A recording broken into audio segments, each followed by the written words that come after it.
हिंद दोस्तों, आपके अपने यूट्यूब चैनल लक्ष्य द गोल पर आपका स्वागत है। आज हम बात करते हैं वैदिक काल के बारे में। तो आइए देखते हैं कि वैदिक काल से जितने भी महत्वपूर्ण क्वेश्चंस बनाए जा सकते हैं, जिसकी संभावनाएं सर्वाधिक है आपके आने वाले एग्जाम में, केवल उसी क्वेश्चंस के बारे में आज हम बात करेंगे। तो आइए शुरू करते हैं। पहला क्वेश्चन है कि आर्य शब्द इंगित करता है, अर्थात आर्य शब्द किसको बताता है। ऑप्शन ए है नृजाति समूह को, या यावरी जन को, भाषा समूह को और श्रेष्ठ वंश को। तो पहले तो हम देखें कि आर्य कहते किसे हैं।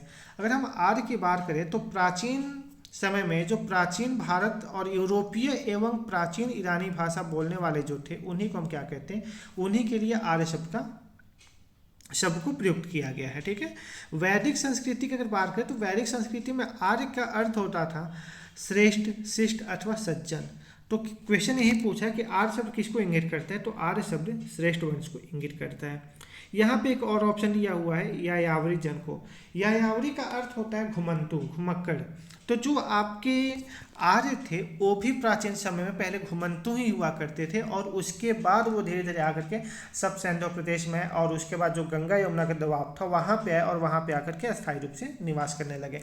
तो अगर आपका ऑप्शन में श्रेष्ठ वंश को नहीं दिया होता तो आप इसको ऑप्शन में सही कर सकते थे, लेकिन चूंकि ऑप्शन में श्रेष्ठ वंश को दिया हुआ है तो जो सबसे सही आंसर है उसका वो ऑप्शन डी है, इसीलिए हमने श्रेष्ठ वंश को आंसर किया है। ठीक है। तो आर्य शब्द किसको इंगित करता है, तो श्रेष्ठ वंश को इंगित करता है। आइए हम आते हैं नेक्स्ट क्वेश्चन पे। अगला क्वेश्चन दिया हुआ है कि सबसे पुराना वेद है। तो सबसे पुराना वेद है तो हमें तो ये पहले जानना होगा कि वेद होते कितने हैं, कौन कौन से होते हैं। अगर हम वेदों की संख्या की बात करते हैं तो वेदों की संख्या कुल कितनी है, तो कुल 4 वेद होते हैं। कौन कौन से, ऋग्वेद, सामवेद, यजुर्वेद और अथर्ववेद। जिसमें सबसे महत्वपूर्ण वेद जो है, तो सबसे महत्वपूर्ण वेद कौन सा है, ऋग्वेद है। लेकिन क्वेश्चन इसने पूछा कि सबसे पुराना वेद कौन सा है, तो सबसे महत्वपूर्ण वेद भी ऋग्वेद ही है, और सबसे पुराना वेद जो है वो भी क्या कौन सा है, ऋग्वेद ही है। इसलिए आप देखते हैं कहीं कहीं पे वैदिक काल को ऋग्वैदिक काल के नाम से भी संबोधित किया जाता है, क्योंकि ऋग्वैदिक काल की रचना जिस एज में हुई थी उसी को हम वैदिक एज के नाम से जानते हैं, और उसके बाद लेटर वैदिक एज में अन्य वेदों की रचना हुई थी। क्लियर। तो सबसे पुराना वेद कौन सा होगा, ऋग्वेद होगा, और सबसे महत्वपूर्ण वेद कौन सा होगा, वो भी आपका ऋग्वेद ही होगा।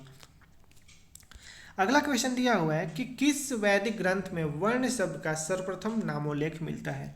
यानी कि वह कौन सा वैदिक ग्रंथ है जहाँ पे वर्ण शब्द के बारे में बताया गया है। तो हम वर्ण का देखें तो वर्ण का मतलब क्या होता है, तो वर्ण का मतलब जो होता है, कहीं कहीं पे इसका मतलब रंग से लिया गया है, और कहीं कहीं पे इसका मतलब व्यवसाय चयन से लिया गया है। जैसे अगर आर्यों को देखें तो आर्यों को गौर वर्ण कहा जाता था और दासों को कृष्ण वर्ण कहा गया है। लेकिन प्रारंभ में हम केवल 3 वर्णों के बारे में उल्लेख पाते हैं। कौन कौन से, ब्राह्मण, क्षत्रिय और वैश्य, यानी कि वैश्य। तो प्रारंभ में हम केवल 3 वर्णों के बारे में जानते हैं, ब्राह्मण, क्षत्रिय और वैश्य। लेकिन बाद में एक चौथा वर्ण भी आता है जिसको शूद्र के नाम से जाना जाता है।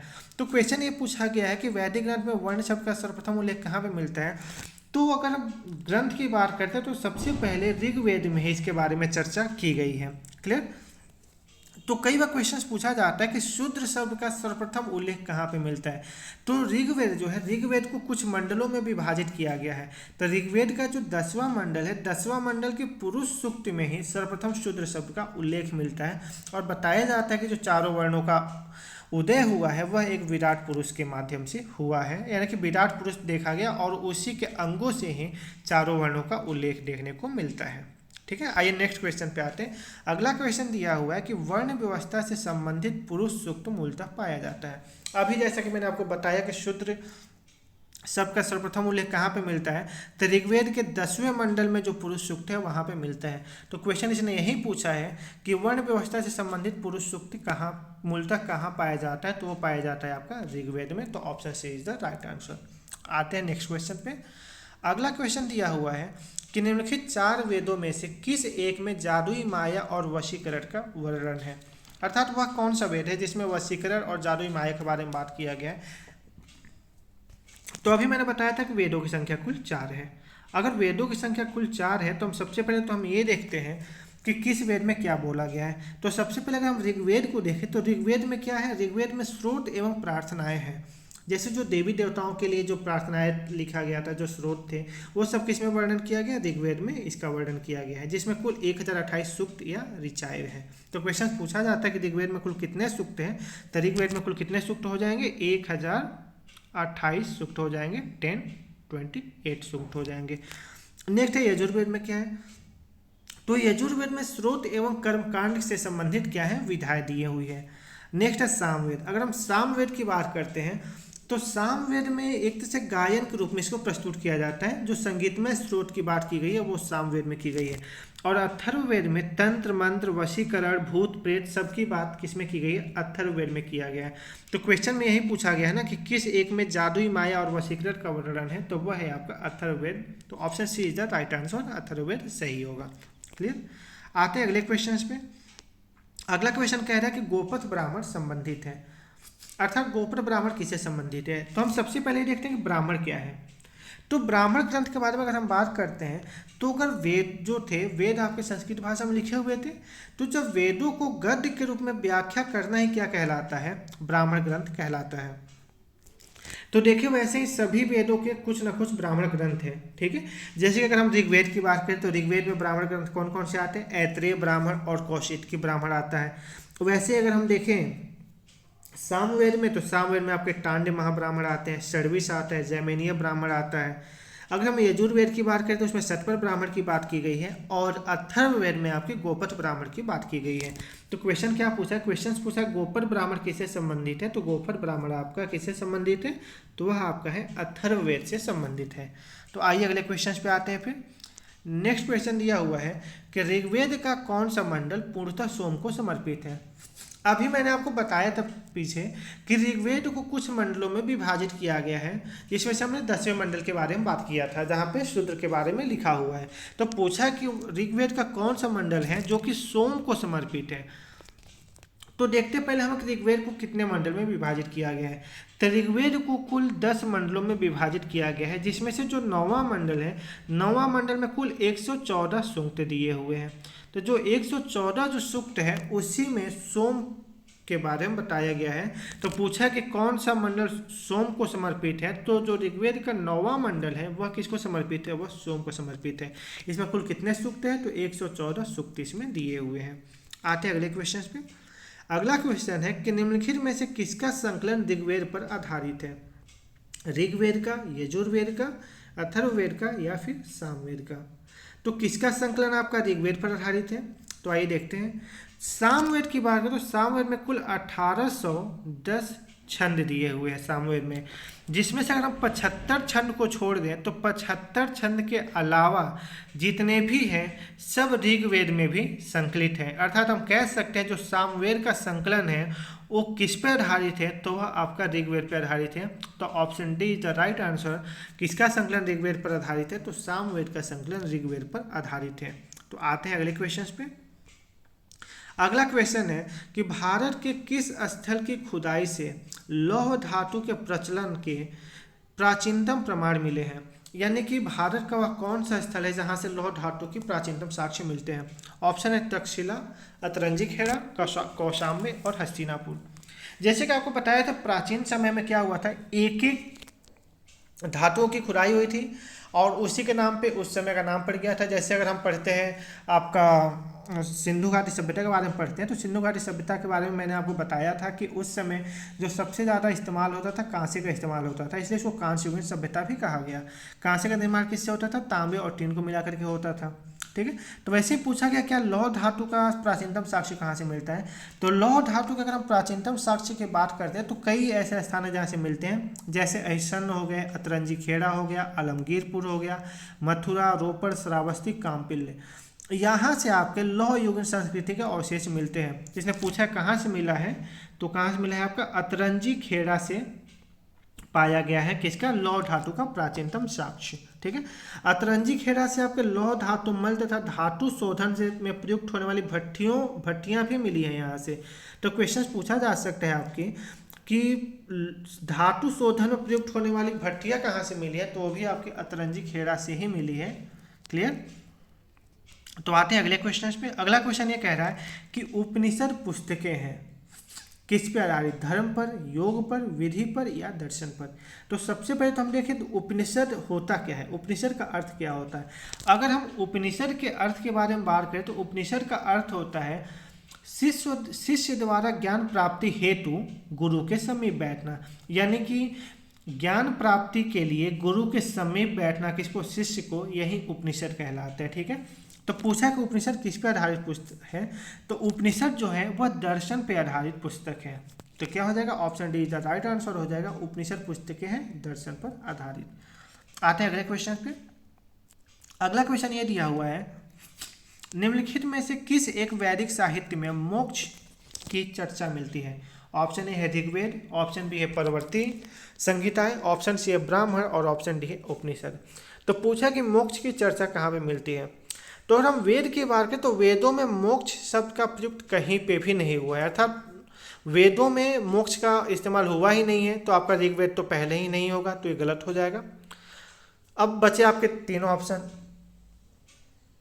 तो अगर हम बात करते हैं कि सबसे पहले कहाँ मिला है, तो सबसे पहले आपका जो उपनिषद है यहाँ पर ही मोक्ष शब्द की चर्चा मिली है।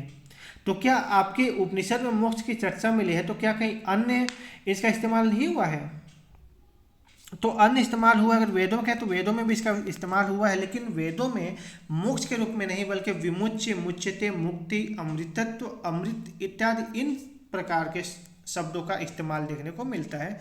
तो जब मोक्ष शब्द का सर्वप्रथम प्रयोग कहाँ पे हुआ है, तो उसका प्रयोग हुआ है उपनिषद में। तो option D is the right answer. आते हैं अगले क्वेश्चन पे। अगला क्वेश्चन दिया हुआ है कि आध्यात्मिक ज्ञान के विषय में नचिकेता और यम का संवाद किस उपनिषद से प्राप्त होता है। आप क्लास 6 या 7 की जो हिंदी की बुक थी वहाँ पे नचिकेता और यम की स्टोरी दी हुई थी। है क्या कि एक विश्वजीत नामक एक राजा हुआ करते थे, उन्होंने क्या किया, एक यज्ञ कराया और यज्ञ में क्या किया, इन्होंने बूढ़ी गायों को दान में देना शुरू कर दिया। तो जब बूढ़ी गायों को दान में कर रहे थे तो उनका पुत्र था जिनका नाम क्या था, नचिकेता नाम था उनका। तो पुत्र ने ये पूछा, बेटा पापा मुझे किसको दान दोगे। तो उन्होंने गुस्से में बोल दिया कि जाओ मैं तुम्हें यम को दान करता हूँ। तो चूंकि उन्होंने यज्ञ के समय बोली गई जो दान दी गई चीज़ें होती हैं वो क्या होता है, उसको दान में देना ही पड़ता है। तो फलता क्या हुआ, इसके परिणाम स्वरूप ये हुआ कि नचिकेता को यम के पास जाना पड़ा। तो जब नचिकेता यम के पास जाते हैं तो वहाँ पे उनके बीच में जो बातें होती हैं उसी से रिलेटेड क्वेश्चन पूछा गया है कि जो नचिकेता और यम के बीच में जो बातें हुई है, जो संवाद हुआ है, वो किस उपनिषद में इसके बारे में पता चलता है। तो आपका जो ऑप्शन सी है कठोपनिषद, उसी में इसके बारे में बात किया गया है। तो उन्होंने बताया था, हमने नचिकेता को उपदेश क्या दिया था, तो उन्होंने दिया था उपदेश कि ना इस आत्मा का कभी जन्म होता है और ना ही इसकी कभी मृत्यु होती है, बल्कि यह अजन्मा, नित्य और शाश्वत है। तो ऐसा ही कुछ इनके बीच में क्या हुआ था, संवाद हुआ था। तो क्वेश्चन बहुत ही ज़्यादा महत्वपूर्ण है, कई बार पूछा जा चुका। तो आप लोग याद रखिएगा, कठोपनिषद में नचिकेता और यम की संवाद के बारे में चर्चा की गई है। अगला क्वेश्चन है कि आरंभिक वैदिक साहित्य में सर्वाधिक वर्णित नदी है, यानी किस नदी का वर्णन सर्वप्रथम सबसे ज़्यादा किया गया है वैदिक साहित्य में। ऑप्शन है सिंधु, सरस्वती, गंगा या शतुद्री। तो अगर हम सबसे वर्णित नदी की बात करें, सर्वाधिक प्रमुख नदी की बात करें, तो सिंधु नदी है।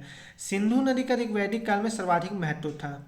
इसी के कारण क्या हुआ था, ऋग्वेद में इसका सर्वाधिक उल्लेख भी हुआ है। तो क्या हो जाएगा, इसका सर्वाधिक वर्णित नदी कौन सी है, तो वह आपकी है सिंधु नदी। ये भी बताया गया कि सिंधु नदी कहाँ पे गिरती है, तो सिंधु नदी परावत नामक जगह पे, कहाँ पे, परावत नामक स्थान पे गिरती है, जिसको आज हम अरब सागर के नाम से जानते हैं। तो सर्वाधिक महत्वपूर्ण नदी कौन सी हो गई, सिंधु नदी हो गई। क्लियर। नेक्स्ट क्वेश्चन क्या है, नेक्स्ट क्वेश्चन पे आते हैं। अगला क्वेश्चन दिया हुआ है कि निम्नलिखित में से वह कौन सी ब्रह्मवादिनी थी जिसने कुछ वेद मंत्रों की रचना की थी, अर्थात वह कौन सी महिला थी जिन्होंने कुछ वेद मंत्रों की रचना की थी। तो अगर हम देखें तो वैदिक साहित्य की अगर बात करते हैं तो वैदिक साहित्य में बहुत सारी ऐसी स्त्रियों के बारे में पता चलता है कि जो काफ़ी विद्वान थी अर्थात काफ़ी विदुषी थी। जैसे कि नाम आता है अपाला, घोषा, विश्ववारा, लोपामुद्रा इत्यादि जो ये लोग थे, इन्होंने इनका काफ़ी नाम आता है। तो जो लोपामुद्रा थी, इन्होंने काफ़ी वेद मंत्रों की रचना भी की थी। तो क्वेश्चन यही पूछा गया है कि कौन सी ब्रह्मवाणी थी जिसने कुछ वेद मंत्रों की रचना की थी। तो लोपामुद्रा जो थी, उन्होंने काफ़ी वेद मंत्रों की रचना भी की थी। लोपामुद्रा थी कौन? तो जो अगस्त्य ऋषि के बारे में हम जानते हैं, तो अगस्त्य ऋषि की पत्नी थी लोपामुद्रा। तो क्वेश्चन पूछा जाता है कि लोपामुद्रा को कौन थी? तो अगस्त्य ऋषि की पत्नी थी। ठीक है, अगला क्वेश्चन आता है। नेक्स्ट क्वेश्चन दिया हुआ है कि ऋग्वैदिक काल में निष्क शब्द, ये निष्क शब्द का प्रयोग एक आभूषण के लिए होता था, किंतु परवर्ती काल में उसका प्रयोग किस अर्थ में होता है या होता था? तो हम देखें तो जो पहले निष्क शब्द का प्रयोग एक आभूषण रूप में हो रहा था, बाद में उसका इस्तेमाल होने लगा था सिक्के के रूप में। क्लियर? तो जो ऋग्वैदिक काल में निष्क था, उसका बाद में इस्तेमाल कब होने लगा? बाद में उसको सिक्कों के रूप में इसका इस्तेमाल किया जाने लगा इस शब्द का। ठीक है, नेक्स्ट क्वेश्चन है कि बोगस कोई महत्वपूर्ण है, क्यों? तो अगर बोगस कोई देखें तो बोगस कोई के बारे में एशिया माइनर में स्थित है ये, और यहाँ से 14वीं शताब्दी ईसा पूर्व के कुछ अभिलेख मिले हैं, और उस अभिलेख से कुछ ऐसे राजाओं के बारे में पता चलता है जिन्होंने अपने संधियों में साक्षी के रूप में इंद्र, मित्र, वरुण और नासत्य आदि देवताओं के बारे में पता चलता है। तो क्वेश्चन पूछा गया कि बोगस कोई महत्वपूर्ण है, क्यों? ऑप्शन ए है, यह मध्य एशिया एवं तिब्बत के मध्य एक महत्वपूर्ण व्यापारिक केंद्र था। नो। यहाँ से प्राप्त अभिलेखों में वैदिक देवताओं एवं देवियों का नामोल्लेख मिलता है। ऑप्शन सी है, वेदों के मूल ग्रंथ की रचना यहाँ हुई थी, और ऑप्शन डी है, उपर्युक्त में से कोई नहीं। तभी मैंने आपको बताया कि बोगस कोई क्या था? 14वीं शताब्दी ईसा पूर्व में यहाँ से कुछ ऐसे अभिलेख मिलते हैं जिसमें कुछ राजाओं के बारे में बात की गई है, और जो ये राजा थे, ये संधियों में साक्षी के रूप में किसके बारे में बात करते हैं? इंद्र, मित्र और वरुण तथा नासत्य के बारे में चर्चा मिलती है। और ये थे कौन? ये सभी वैदिक कालीन देवी और देवताएं थे।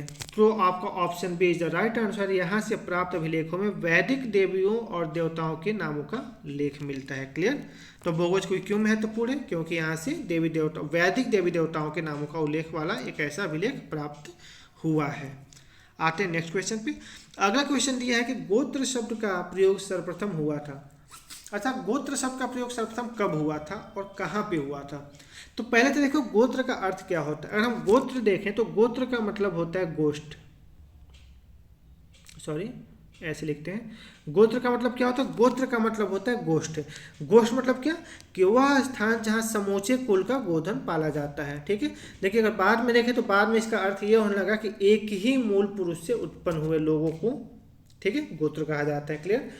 तो अगर हम गोत्र की बात करें तो गोत्र शब्द का सर्वप्रथम उल्लेख कहाँ पे मिलता है? ऋग्वेद में मिलता है गोत्र शब्द का सर्वप्रथम उपयोग। तो यही पूछा है कि गोत्र शब्द का प्रयोग सर्वप्रथम कहाँ हुआ था? तो ऋग्वेद में गोत्र शब्द का सर्वप्रथम प्रयोग हुआ था। अब गोत्र प्रथा की स्थापना कब होती है? तो गोत्र प्रथा की स्थापना जो हुई थी वह आपकी उत्तर वैदिक काल में हुई थी। तो आते हैं अगले क्वेश्चन पे। अगला क्वेश्चन है कि ऋग्वेद काल में जनता निम्न में से मुख्यतः किसमें विश्वास करती थी? यानी कि जो ऋग्वैदिक काल था उस समय जनता किस पे भरोसा करती थी? मूर्ति पूजा पे, कि एकेश्वरवाद पे, कि देवी पूजा पे, कि बलि एवं कर्मकांड पे? तो हम देखें तो ऋग्वैदिक काल में यज्ञ की प्रधानता हुआ करती थी। ऋग्वैदिक काल में सर्वाधिक जो होते थे यज्ञ थे, और जो यज्ञ था वो हिंसात्मक भी होता था और अहिंसात्मक भी होता था। ठीक है, तथा साथ ही साथ देवी देवताओं के साथ साथ पितरों की भी पूजा होती थी। तो यानी कि क्वेश्चंस क्या है कि ऋग्वैदिक काल में जनता किस पे भरोसा करती थी? तो किस पे विश्वास करती थी?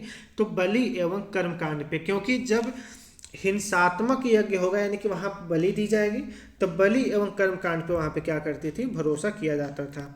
क्लियर? अगला क्वेश्चन है कि प्रसिद्ध 10 राजाओं का युद्ध किस नदी के तट पर लड़ा गया? ऑप्शन है गंगा, ब्रह्मपुत्र, कावेरी और परुशड़ी। तो अगर हम 10 राजाओं के युद्ध की बात करें तो इसी को हम दशराग युद्ध के नाम से भी जाना जाता है। तो जो दशराग युद्ध हुआ था वो परुशड़ी नदी के किनारे हुआ था, जिसको वर्तमान में हम रावी नदी के नाम से भी जानते हैं। तो पूछा जाता है कि दशराग युद्ध या 10 राजाओं का युद्ध कहाँ पे हुआ था? तो परुशड़ी नदी किनारे हुआ था, जिसको हम वर्तमान में रावी नदी के नाम से भी जानते हैं। इसमें जो भरथु के जो राजा थे जिनका नाम था क्या? सुदास, वही अपने विरोधी जो उनके जाति थे उनको हराया था, जहाँ पे 10 राजा थे, और इसलिए इस युद्ध को दशराग युद्ध के नाम से भी जाना जाता है। किस नदी किनारे हुआ था? तो ऑप्शन डी आपका परुशड़ी नदी के किनारे हुआ था। आते हैं अगले क्वेश्चन पे। अगला क्वेश्चन दिया हुआ है कि निम्न में से किस नदी को ऋग्वेद में मातेत्मा, देवीत्मा एवं नदीत्मा से संबोधित किया गया है, अर्थात वह कौन सी नदी है जिसको मातेत्मा और देवीत्मा और नदीत्मा कहा गया है। तो पहले तो हम देखते हैं कि इस शब्दों का मतलब क्या होता है। क्या होता है मातेत्मा, क्या होता है देवीत्मा और क्या होता है नदीत्मा।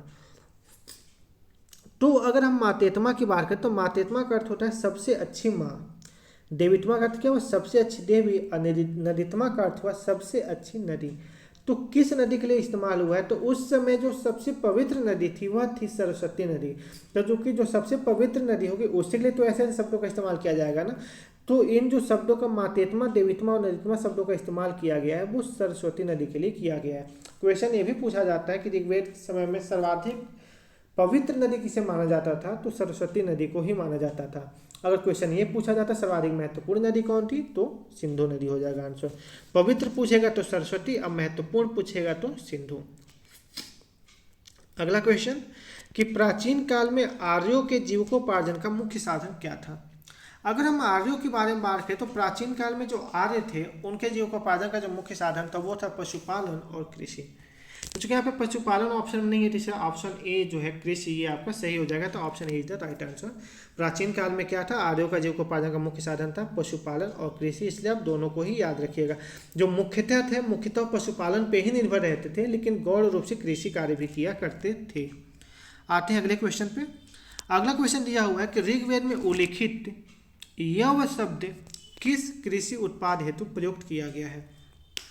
तो आप देखेंगे बहुत ही कई बार क्वेश्चन पूछा जा चुका है। जो यव का अर्थ होता है जौ, तो ऋग्वेद में अगर कहीं पे भी यव दिया हो तो यव का मतलब समझना कि आजकल जो जौ होता है उसी को यव के नाम से जाना जाता था प्राचीन समय में। क्लियर।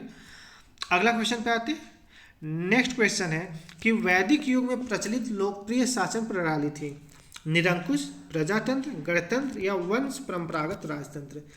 अगर हम वैदिक काल की बात करते हैं, अब वैदिक काल की अगर हम शासन प्रणाली की बात करते हैं तो वहाँ पे आपकी वंश परंपरागत राजतंत्र देखने को मिलता है।